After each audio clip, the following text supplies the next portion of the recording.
You know, I think some of that stuff has been well documented, and again, I think without getting into specifics, we've had some challenges with him. We've had challenges with other players too, but because of height, because he was a star player and achieved at the level that he achieved, I think, you know, it's a little bit more out in front. Hanley Ramirez is a Marlin today if this team is cranking. You know, if we're right there in the division, or we're banging on the door of the wild card, and people are performing up to their abilities, all we ask is the players perform up to their ability. We're not quite there with the group as total. They just have underachieved en masse.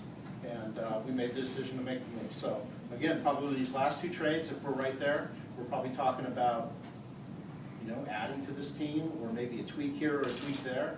But, you know, and going back to Jim's story, you know, we added Carlos Lee, and we changed out some personnel, and yet the bottom line is driving in runs with runners in scoring position didn't change. Guys were not progressing up to their abilities and their capabilities, and we just made the decision. At what point did Jeffrey, I mean, he had to be in the decision, I assume. At what point did he say, okay, because I know he had been fond of Hanley in the past, at what point did he say, well, Jeffrey loves his players, there's no question. I think he definitely had a soft spot for Hanley.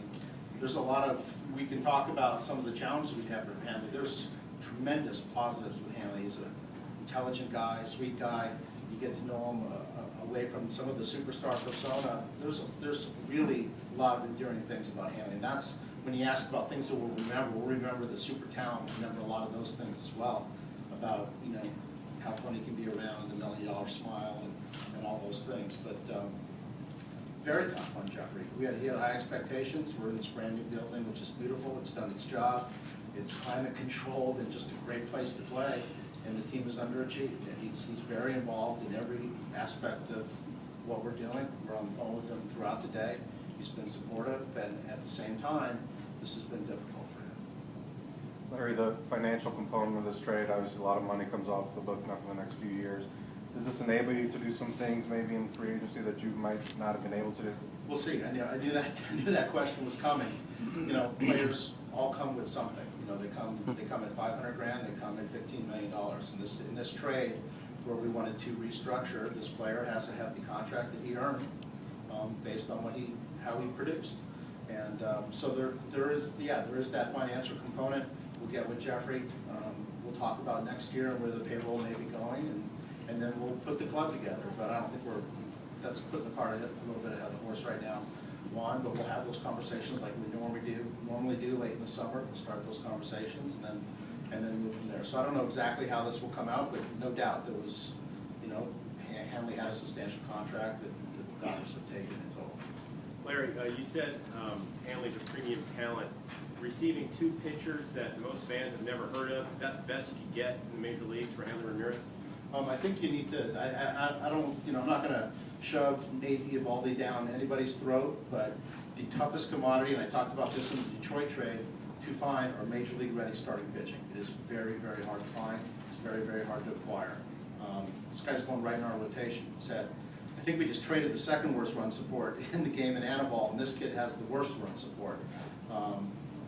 It's a good looking player, and you know, you have to look at the total deal. We wanted to achieve. There was money being exchanged, so that is part of the component when you talk about a trade. Is, you know, there's a sliding scale. You take on money, maybe the player dynamic changes a little bit. It's exactly what happened here. There were multiple suitors for Hanley Ramirez. We were working with them right up past midnight last night. This deal really wasn't completely done until about 2:33 in the morning Eastern time, but we were on the phone with other teams that were in, and there was varying degrees of interest in terms of money and players, and ultimately decided this was the best deal. And again, this was a target for us right off the bat, that we wanted a young, controllable, in the rotation starting pitcher. Eovaldi, Jacob Turner, these are major pieces for us going forward. Larry, can you talk